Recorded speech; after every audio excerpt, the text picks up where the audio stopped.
everyone. Welcome to another episode of Success Navigation. My name is Haseeb, the founder of Brankit, and today I'm here with Preston. So Preston and I am connected with Preston for the last 2 years, and we have like he was the very first person who introduced me to the e-commerce supply chain, and you can say he's my e-commerce supply chain teacher. And we started back 2 years back in Boosted, where I started learning from him about all the supply chain part, and he was my manager. Taking it from there, just a short introduction about Preston. Like, he has worked for the last 6 years in Amazon, and then he has worked as a director of supply chain at Boosted. And after that, right now, he's working at a public listed e-commerce company as a director of supply chain. So with huge experience in the supply chain side, like, Preston can introduce himself better. So I would like you to start a little bit about your introduction, and then we can take it from there towards the topic. Awesome. Well, Haseeb, thank you so much for having me. It's so awesome to see you continuing to, demonstrate and show value out there in the supply chain space to everyone. Thank you. I appreciate you having me on, and always happy to talk shop. Yeah, a little bit about me. Started cutting my teeth in e-commerce as a area manager at Amazon back when Amazon only had about 22 warehouses across the United States. Amazon was very different back then, where they were just trying to see what was possible, not necessarily what was optimal. But that laid the groundwork for e-commerce to, flourish and become the force that it is today. While at Amazon, took a real keen interest into the intercompany dispersal of inventory, especially when it came to larger products. It's not very easy to take something, from China, distribute it to a few points across the country, and expect to have a really good last mile transportation cost. So that's really what I focused in on. Eventually started planning when and where to put new Amazon buildings. That was a lot of fun. And probably about 2020 started seeing that there would be a problem, and that the investment that it would take to meet all the goals and have Amazon be that one place for all e-commerce just seemed to be too capital intensive, too heavy, and wasn't necessarily good for the stock. And I think we've seen that play out over the last 5 years with Amazon. Yeah. So I took a leap of faith, I think, a few years ago in joining this trend called FBA aggregation. There were some hits, quite a few misses. But I think the industry is poised right now to come back and take a lesson learned from the first years after the pandemic. And that's what we're here doing today. And in my current role, and what I've been trying to do for the past few years, is build supply chains that can compete with Amazon's speed and price and promise, and figuring out the ways that different products work and their different distribution systems to have a leg up in places like Shopify, and Walmart and other sales channels that are becoming just as streamlined and just as agile as Amazon has been. Great. I guess I would go back a little and start with the Amazon part that you have done. So I would specifically talk about the Amazon warehousing. Like, we have seen some videos around that. Obviously, I've worked there, like the robotic stuff and all those things that are helping in managing day-to-day operations. So when you was working in those warehouse, were those like automated warehouse, or were those like normal warehouses? And yeah.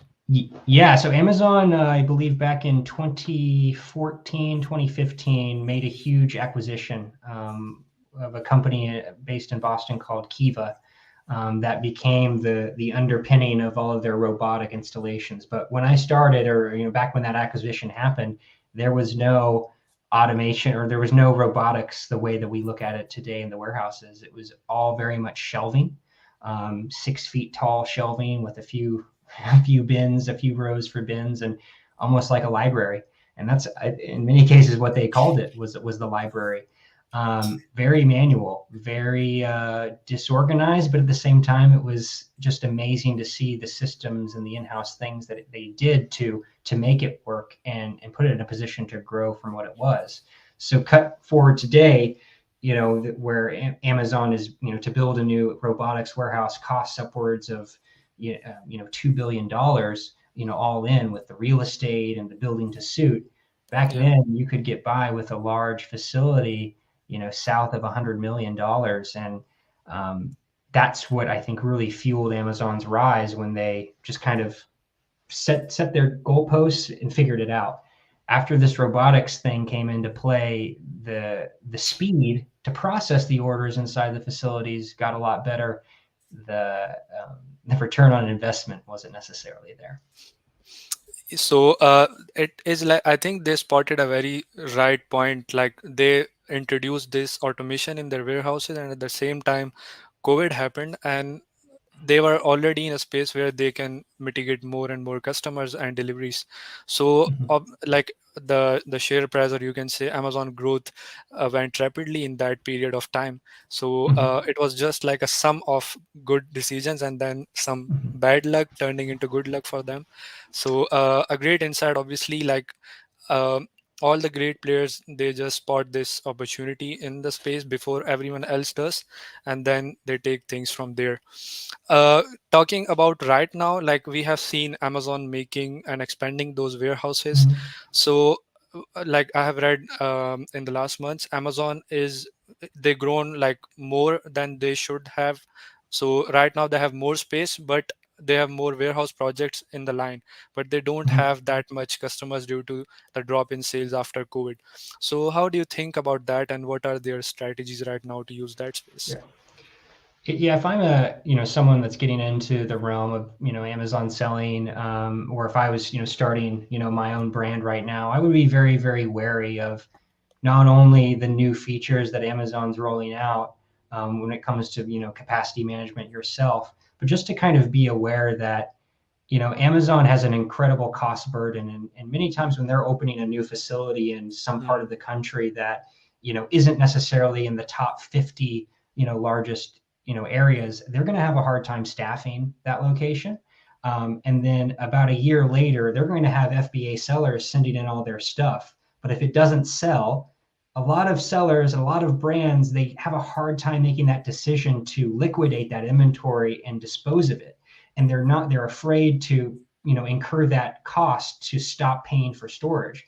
And so the analogy I use is there's just mud on the tires, and it's very hard for that tire to keep going when there's mud there. So in many cases, as an Amazon seller, you are paying for the mistakes of other sellers, when you're going, as Amazon expands it and allows all these things to come into their facilities. And again, that's a big reason why I saw there to be a problem with Amazon a few years ago, is it was becoming a storage solution, not necessarily a 3PL solution. So what I see Walmart doing nowadays, in terms of their cost structure, what they prevent you from sending in, the ways in which they're making you send product in, and launching new products.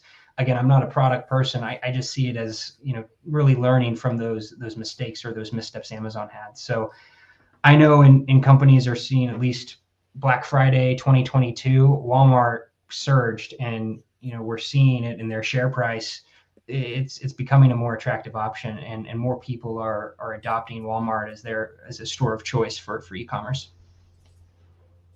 Yeah. So, like, right now Amazon is having that extra space, and then they are now converting it into different things. And as you have said, like, the checks that they keep on sellers, like that much inventory that you can bring in, was not there previously. So right Mhm. now they are more strict and going toward, like, more strict on the sell-through rate, just to improve. You have to improve that to get in more stuff, and they have introduced a bidding system as well on top of that. And Mhm. taking it from there, like these new spaces, they have now started this Amazon warehouse distribution, and also stuff around, like for Shopify sellers, where they can Mhm. send in the goods and store it from there, and because they have an efficient fulfillment system. So Mhm. that is something where they are using that extra space, right, just to get their ROI. Yeah, definitely. And all they can do is really increase costs on those things that have been stored for a long time. I would be very, very wary of signing up for those inbound placement services that Amazon provides. There Mhm. are a host of software tools out there, as well as experts, such as yourself and me, that can advise a company for a lot lower cost than the per unit cost to do inbound placement for Amazon. So if that's what you were talking about. But as far as those other tools and capacity management things, I think these are great things to get sellers confident and literate on the types of charges that could be coming if you don't manage your stock well. But it's always best to talk to a person, an expert that kind of has experience in this and has footed the bills over the past few months for missed inventory placement mistakes, rather than just trusting Amazon or the platform blindly. Yeah, because most of the times seller get interested, like they get excited when they see a new feature coming out from Amazon, and they will just opt for it without even thinking all those aspects. So I think that is a great perspective, and a person like you who knows Amazon from the back end, I think this is a very great insight. And taking it from there, I would like to talk a bit about in general, like the supply chain of e-commerce. Mhm. So recently you are leading a company as a supply chain director. So you have like those all senior decision makings and processes that you develop to run an e-commerce company efficiently. And as you see that e-commerce is growing day over day, month over month, but at the same time total retail is also growing, and it is converting into e-commerce.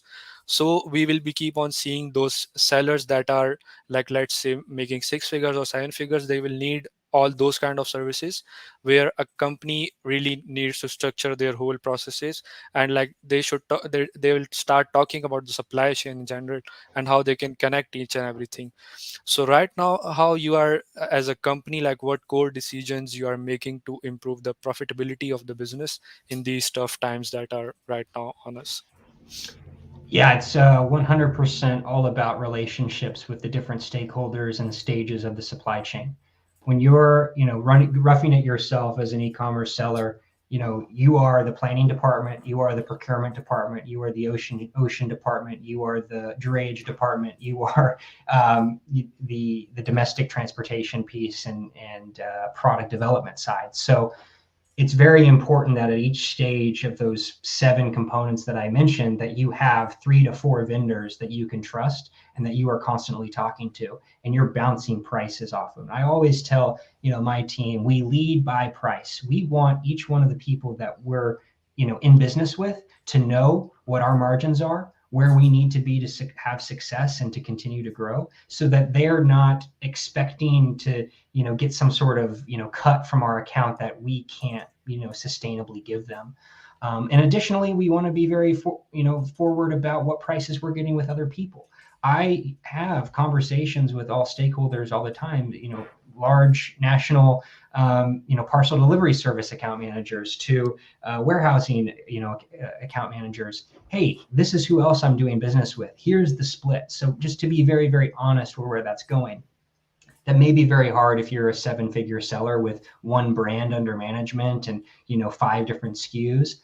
But you do want to use that time to really, again, grow that to be, what, maybe this vendor didn't win my bid this time, but when I go to my next product that I develop, I'm going to throw them a bone and see what they can do with this different type of product. So it's really relationship building. It's kind of having those 20-30 minute conversations with vendors that don't necessarily get anything accomplished, but they at least Yeah. help you know your heart. And when vendors know your heart, they'll mind your money. Yeah, that is like a very important thing, because as a seven-figure seller, we will not prioritize this. But if we can, just talk with the seller, maybe we can find someone like they have some, you can say, some cents in, let's say, storage rates down the warehouse that we are using. So moving down the line, you can, if you multiply that cost to your bottom line, that will save a lot of dollars. And that is what that we really do in the supply chain. Like, we talk with the people, we build those relations in the supplier negotiation part, as well as in vendors, in like warehousing and logistics. So that is like a very core part of the supply chain where most of the people are not focusing, and when they are working with one vendor they just keep on continuing with that, and then they focus on like product development and marketing part more because they don't value these things that much. So I think there's a gap in the awareness as well, which will be growing slowly in the coming years. Absolutely. Yeah. So at a company level, let's say if you have a portfolio, for example, like I know you have a lot of brands under your umbrella. So how do you strategize things these days? Yeah, I think I it's would important. just know some categories. Sorry, you may cut out Yeah, a second there, but yes, strategizing amongst the different categories is probably the biggest thing that confounds everyone from the product team down to supply chain. Um, I think that you want to structure your company to be, to have antithetical rises in demand. So I'll give you an example. If you are in business with a bunch of product that sells around Christmas time, you want to position yourself and have a portfolio of products that you can lean into for the summer months, something that's directly related to heat, or maybe something that's related to holiday spend, in Q1 and Q2. yeah, That is really important to keep the juices flowing throughout the supply chain, so your vendors are happy. At the end of the day, you can't do this alone. You're going to have to rely on vendors to get through the months. And so again, to have, as one product line is rising, another is falling, that really evens out your capacity pipeline, keeps the the oil in the machine lubricated to keep running, and there's not that start and stop. Um, so I would say if you're going to you have a successful business and a successful product line that sells in Q4, look to what's a product that peaks in June, July, uh, and that way I'm not having to refresh my forecasts and my processes all throughout the year. The other thing, is also just to be very, very honest with your suppliers, and anyone else that's kind of you're dealing and sharing the forecast with. And you want to be very, very forward about how you can get pricing breaks, particularly at the point of completion. Um, yeah, I would say that's probably the biggest thing. This is more probably in the more product realm that I would say is kind of the timing of the different rises and falls. You want to really get your supply chain just to be, very, if yes or no. Is this ready on this date? Then that, rather than, subject to the, the rises and falls, if that makes sense. yeah, that perfectly makes sense. So adding to that, recently at one company we implemented one strategy. Like we were losing a lot of money in those kind of SKUs which are selling less, but we were spending a lot of time to manage that in terms of marketing or some other areas. So what we did, we ran a whole portfolio rationalize exercise on the whole portfolio, and we cut down those low selling parts and also those other part that were not having any bottom line profits. So Mhm. I think that these are some of the strategies that we keep on running, you can say, quarter to quarter, that will definitely bring value and ease in your operations, and at the same time you can focus on those SKUs where it really needs to focus on and improve the overall company profits.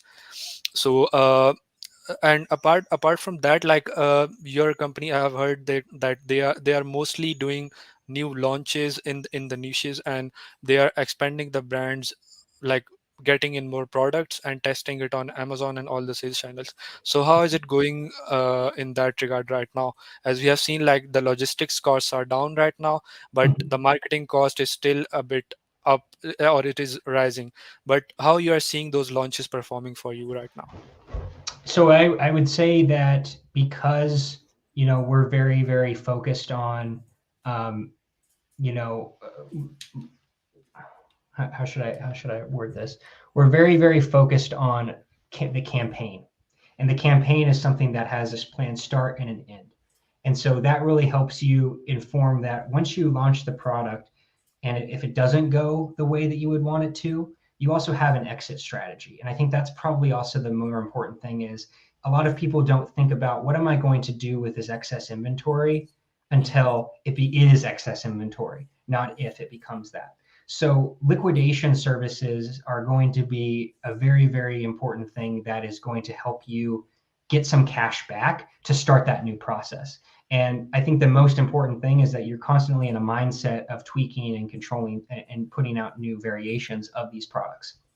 If we're selling an air conditioner, we want to every 6 months look at with our suppliers and say, do we have a new coolant? And that new coolant then becomes a new that air conditioner with the new coolant becomes a new SKU. And then you're Yeah. constantly putting new SKUs in your system to test that and see how they're playing off of the others. So if you're I guess the best way to respond to that or tie that up in a bow is you constantly have to be in a mindset of creation and then also sunsetting. And so if you're doing both of those things and you know how to do them, you don't necessarily have to worry or attach your livelihood to one campaign. You have diversified options and you're living a life of diversity. So again, that means small tweaks to products like a new label. It doesn't have to be anything proprietary, but it just gets you in that mindset of, hey, this isn't the same product that I had yesterday. And that also gives me something that I can push to my customers, push to my mailing lists. That it's something that's improved. That gets you thinking about, again, just constantly new growth. So we found that to be very successful. I think partnering with all the different types of micro influencer firms that are popping up, the new AI, advertisements by AI, getting out A+ content, leveraging AI, that helps you be faster and start recouping some cash that you invested quicker. Yeah, so just to sum up, like you have to be very careful while purchasing the inventory. It will be a small amount to test and then order some bulk amount to keep pushing that launch. And on the other end, you have to be aware of the exit strategy, and that is something important. Like right now, we partnered with one service provider. They are actually specialized in liquidation, so they Mhm. provide that service. And let's say if you have a stock, they will liquidate it and they will give you like a 50% back on the profits. So essentially, it recovers back our you can say our cost of goods at least, and on top, if we make some profit, that is like a bonus for us. So Okay. perfectly agree with you on that. Like this is the strategy moving on to launch more products. And Mhm. with that being said, like right now, I have got like two requests in the past month about due diligence and Mhm. acquisitions. So I would like to know, like, how do you see this market right now, and what exactly is happening there? Are acquisitions again rising due to the, you can say, the costs are coming down due to the economic crisis? E-commerce is a little bit down, so the evaluation is a little bit in a downward part, so most of the investors are taking benefit of that. But I want to know your insights on that, how you're seeing that. Yeah, I think that the market is still cold. It will continue to be cold. That doesn't mean that there aren't opportunities out there, but I think the best thing that an entrepreneur can do that's looking for an exit in these times is to really dial in the process about launching and sunsetting products, ideation of products. You know, it's easy for it's easy for them to go out and get consultants like us that is going to build the most efficient supply chain for them, but that supply chain has to be perfect for the acquisition to go well, but then there also has to be that underlying stuff there, so or that process there. So if the product ideation process and the sunsetting process isn't there, it's not going to be a good deal, and a lot of these venture capital companies or these aggregators aren't going to want to buy your business or aren't going to be willing to buy what you want it for right now. So you do now. That's not to say that if you've built a recession-proof, unique product, that's great. But it's if you have less competition, if you have a clear process, you're more likely to get a deal. If you're not very proprietary, if you're doing something that's very easy to private label manufacture, you're going to have a hard time having an exit and getting a deal done because there isn't that trust. You're usually, as that entrepreneur, if you have that great vision, you're not staying on to help guide it on and continue to see it grow. And so if the acquirer can't see that, you're not going to get a deal. And I would say the economic outlook looks okay. Maybe the deal flow turns around in Q3, but it's more or less, hey, the market is, what can we do with what we've got, and how can we what can we scrap, what can we peel back to get to core profitability on some of these brands right now. So that's probably the big thing holding back deal flow. Yeah, and this, when a seller is when an entrepreneur is selling his brand, there is like a process that you have to follow to make your brand up to that level where that it is attracted to that acquirer. So for example, you have talked about this like sunsetting and product development part. Most of the people will not think about that. They will just go for selling the brand with a lot of dead stock, and then when it comes to evaluation, they will bring down their overall business value, because they will point out all those things as red flags, and then their whole business value will be downsized. Mm-hmm. So that is something important, like talking with the right person and making your brand perfectly for that exit is something very important for the sellers that are planning to sell their brand near future and get maximum value out of that. With that included, like, do you have any other points on top of that that are listed on your top list when you are acquiring a brand? I would say, just does the entrepreneur know their numbers, and specifically around their supply chain costs. If you are sending me a spreadsheet of kind of your invoices and your cost per unit, broken down by variable, fixed, and transportation cost, and it's very simplistic and it can be done on one sheet, I'm gonna be wary, and I'm going to probably not have a good feeling about it. But if you are talking about and have a clear record of, this is what my cost was in March of 2019, and this is what my cost was in August of 2021 as a result of me negotiating for, blah, blah, blah, then I'm like, wow, this person knows their stuff. This person will be able to, I can come to them post acquisition with any sort of questions about, how this vendor is behaving. And we can kind of engage in a dialogue on what's the best thing to do. It's those folks that are like, hey, I want to build this business and then scale and sell and move on to the next thing, and kind of be that your typical e-com bro. I'm gonna have a hard time with you. Yeah, yeah, definitely. These all, like you have mentioned, the way you are listing down your cogs and how you are reflecting that with the decisions that you have made over the year and how it brings benefit to the business, that is something that is really attracted when you acquire a brand. And obviously, like, we stay in the relation with that brand owner for the next, you can say, at least 6 months or 1 year, so that we can get maximum benefit from that owner, and as he understand the business quite well and we don't, so he can bring in a lot of value for us in the next year. So that is like a very good point. I'm sure if someone watches this, they will try to focus more on this area.